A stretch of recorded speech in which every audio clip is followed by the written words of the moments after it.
Mình chào anh em, chào tất cả anh em. Hôm nay mình dẫn em đi thang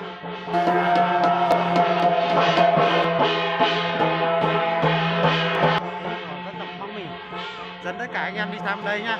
Đây là nhà của cậu mình. Dẫn anh em đi thang đây. Hôm nay là mình qua đây, đúng là thật sự là hôm nay mình không đi chơi đâu được.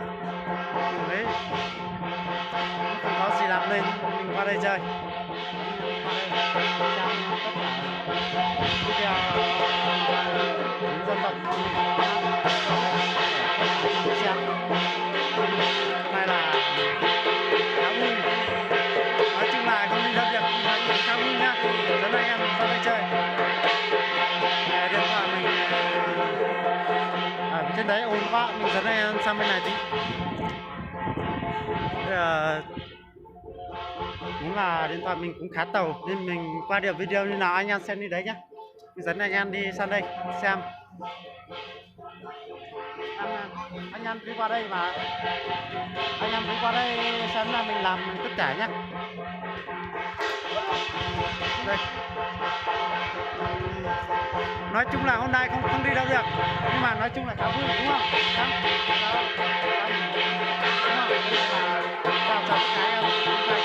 Đây là em gái mình nhá.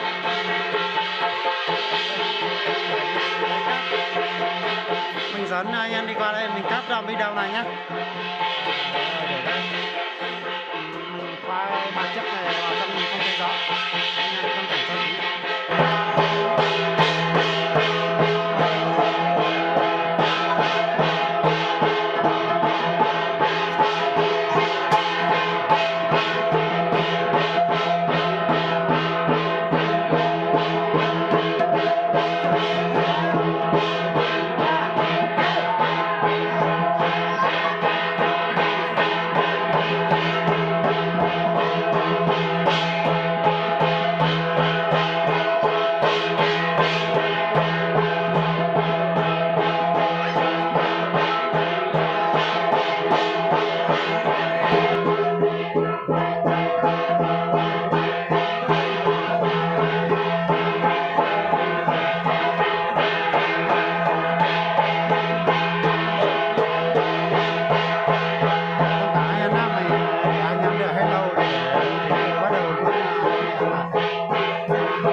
买拳呀嗰啲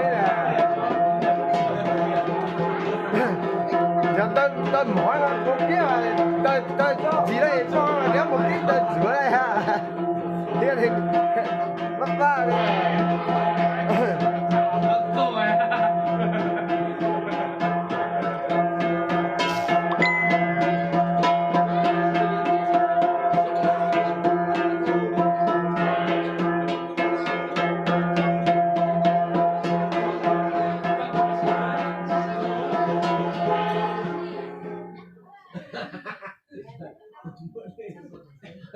真棒，贵啊！